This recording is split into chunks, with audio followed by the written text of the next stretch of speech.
Welcome back to Guitar Solo Dojo. Jason Moore here. I'm going to break down the Don't Tell Me You Love Me solo in two parts. We're going to start with the first half, obviously, the Brad Gillis section, and we'll do the second half next week. They're both really, really awesome solos. The Jeff Watson section of the solo is just this really, really cool, crazy thing at light speed that requires you to implement some new techniques if you don't already have them down. But we'll talk about the Brad Gillis section, the first half. Okay, so we'll just get right into it. There's not a ton of explanation to go into some of it, but I will go over some of the nuances of it and just play it slowly with the metronome so you can kind of hear the timing of it, okay? So we'll just start it. I've got it set at 120 beats per minute right now. So if we listen to this, 1, 2, 3, 4.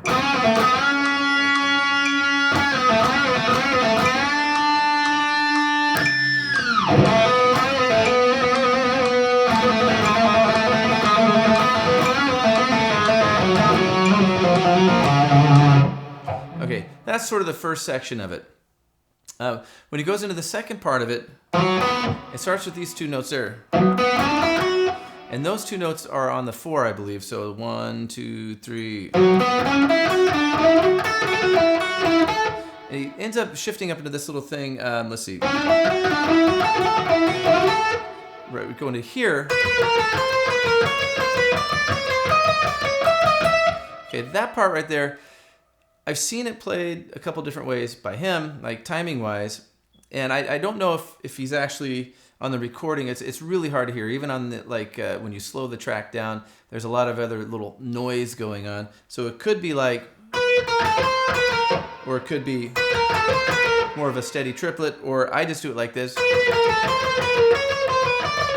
So I just go ahead and I do just all 16th notes there.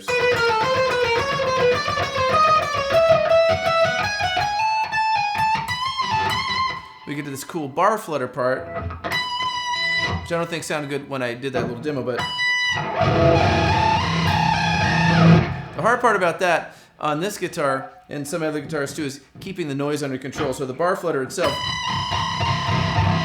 it depends on what kind of, how your bar is set up and all that sort of stuff. It has to be a Floyd Rose, I think, pretty much. But this one is probably a little too reactive, so the bar flutter isn't as nuanced, or it's probably too nuanced actually. It's not a wide enough bar flutter, but either way, you get the idea. It's just this idea. You could do it with harmonics or whatever you want to do it with. You'll see Steve Vai once in a while pull it back and do these kind of bar flutters. Lots of different ways to do the bar flutter, but those are some of the highlights. So once again with the metronome here, slowly.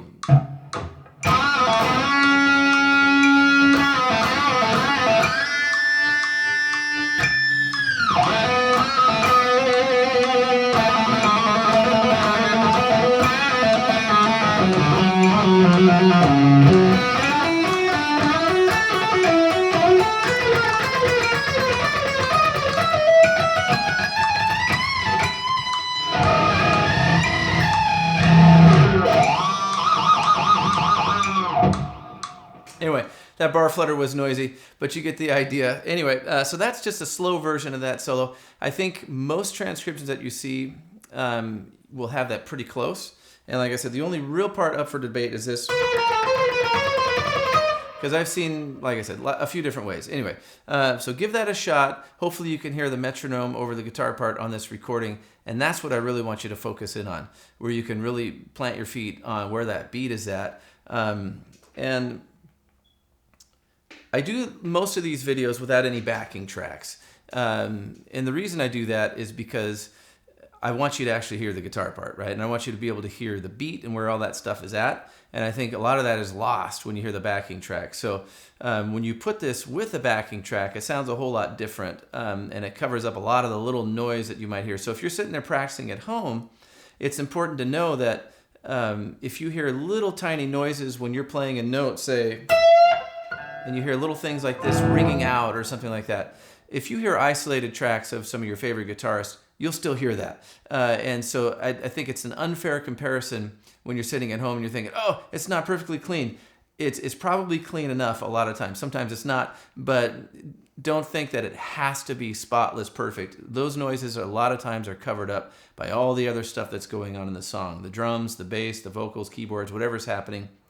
And so when you strip down all that other stuff, these guitarists, these great guitarists, they too sound human. So it's okay to have a little bit of noise in there. Anyway, so enjoy. Hope that helps. We're going to get to the Jeff Watson part next week.